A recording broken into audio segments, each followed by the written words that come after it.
Hello বন্ধুরা, আমি দীপু। আপনারা দেখছেন দীপু পাখির দুনিয়া।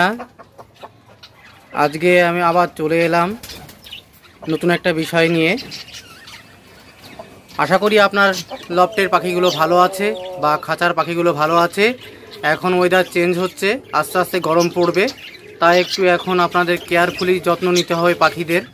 আপনার এভিয়ারি বা লফটে যে পাখিগুলো আছে তাদের বিশেষ যত্ন নিতে হবে। বিশেষ করে খাবারের দিকে একটু পরিবর্তন আনতে হবে। শীতের সময় যে তেল জাতীয় খাবার আপনারা দিতেন বেশি করে, সেটা একটু কমিয়ে দিতে হবে। আর জলে একটু মাল্টিভিটামিন, ক্যালসিয়াম ব্যবহার করতে হবে এই সময়টায়। আর এরাও প্রাণী, তো যেরকম মানুষের এখন শরীর খারাপের একটা চান্স রয়েছে, তেমনি পায়রারও একটা শরীর খারাপের চান্স রয়েছে। তা আজকে যে বিষয়টা নিয়ে আমি আলোচনা করব সেটি হলো, এই যে পায়রা বাচ্চা দেয়, এই যে সরাগুলো দেখছেন, আমি সরা ইউজ করি, অনেকে প্লাস্টিকের ঝুড়ি ইউজ করেন। আমি যেটা ভালো মনে করেছি, আপনার প্লাস্টিকের ঝুড়ির থেকে সরা ইউজ করা ভালো।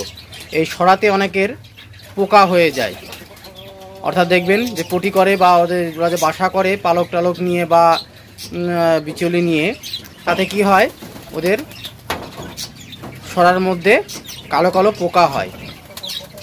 এই পোকাগুলো কি করে, যখন আপনার বাচ্চা ফুটে যায়, আপনারা হয়তো খেয়াল করতে পারেন না, ওরা লুকিয়ে থাকে, দেখলেন 2-1 দিন পরে বাচ্চা মারা যায়।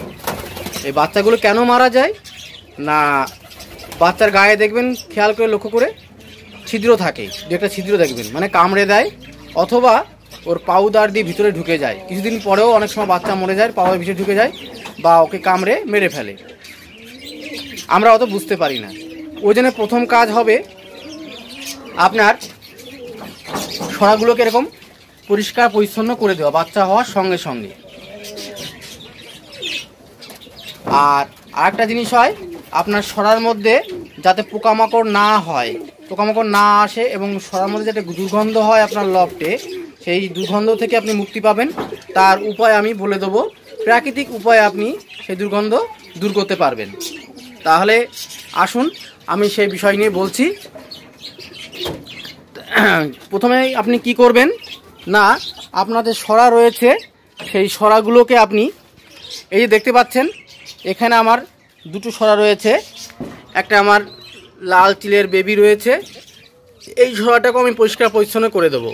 আপনারাও সপ্তাহে 1 দিন এরকম বাচ্চাকে সরিয়ে আপনি সরাটা পরিষ্কার পরিচ্ছন্ন করে দেবেন, তাহলে আপনার বাচ্চা ভালো থাকবে। আমিও সরাটাকে পরিষ্কার পরিচ্ছন্ন করে দেব। এই দেখুন, এটা গতকাল রাতে আমার এই বাচ্চা দুটো ফুটেছে। এটা শিয়াদের বাচ্চা আছে, ফুটেছে। আর এই যে দেখুন, ডিমের খোসাগুলো এখন রয়েছে, এই খোসাগুলো আপনাকে ফেলে দিতে হবে। এই খোসা অনেক সময় পায়রার বাচ্চার গায়ে লেগে বাচ্চার ক্ষতি হতে পারে, তাই খুব যত্ন সহকারে এই সরাটাকে পরিষ্কার পরিচ্ছন্ন করে দিতে হবে। এই দেখুন, ওরা কিন্তু এইগুলো নিয়ে ওরা ডিম পেড়েছিল। আর আপনারা অনেকেই ভুল করেন, ডিম বারবার চেক করেন। বারবার চেক করার দরকার নেই। ডিম 2টো ডিম পাড়া হয়ে গেলে, যখন 2টো ডিম ওরা পেড়ে দেবে, অর্থাৎ 2টো ডিম দিয়ে দেবে, আপনার ঠিক সেদিন থেকে 5 দিন পরে ডিম দুটো চেক করবেন, মোবাইলের টর্চ লাইটে হোক বা এমনি টর্চ লাইটে হোক। তাহলে কি হবে, আপনারা বুঝতে পারবেন যে ডিমে ব্লাড এলো কিনা।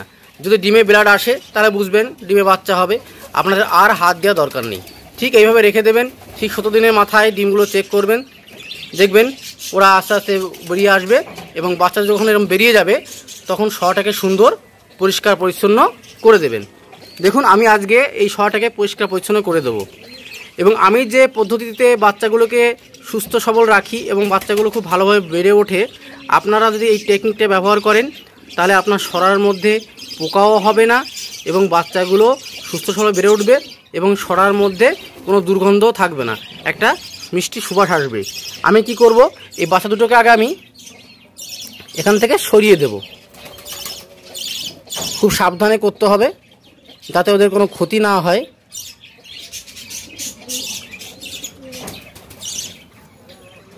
আমি বাচ্চাগুলোকে আগে সরিয়ে দিই। এই যে বাচ্চাগুলো আস্তে আমি সরিয়ে দিলাম। এরকম একটা কাপড়ের টুকরো আমি এর মধ্যে উপরে রাখলাম বাচ্চা দুটোকে। এইবার আমি শটাকে সুন্দর পরিষ্কার পরিচ্ছন্ন করে দেবো। এই দেখুন ছড়ার মধ্যে কত পোকা রয়েছে, দেখতে পাচ্ছেন?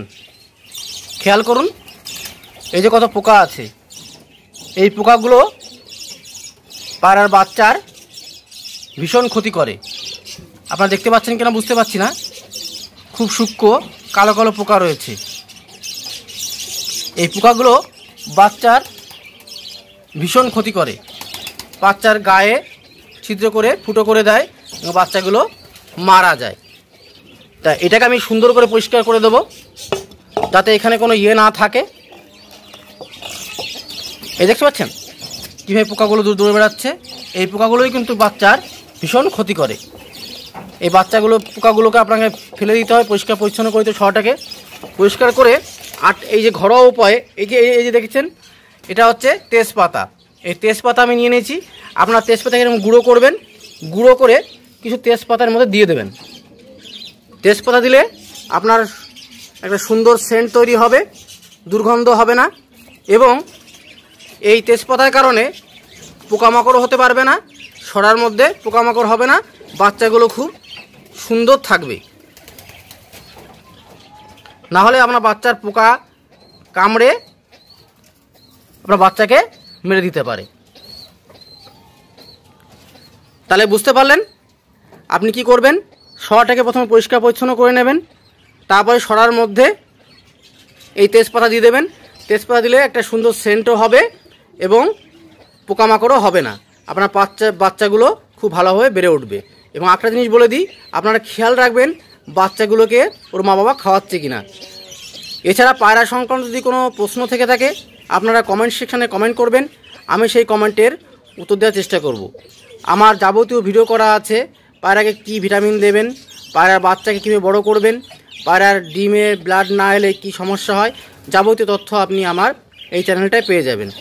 তাই আপনাদের কাছে আপনার একটা রিকোয়েস্ট, যদি ভিডিওটা ভালো লেগে থাকে তাহলে একটা সাবস্ক্রাইব করে দেবেন চ্যানেলটি, আর একটা লাইক দিয়ে দেবেন, আর অন্যকে শেয়ার করে দেবেন। তাহলে বন্ধুরা আজকের ভিডিওটা এখানেই শেষ করছি। আপনারা ভালো থাকবেন, সুস্থ থাকবেন, ধন্যবাদ।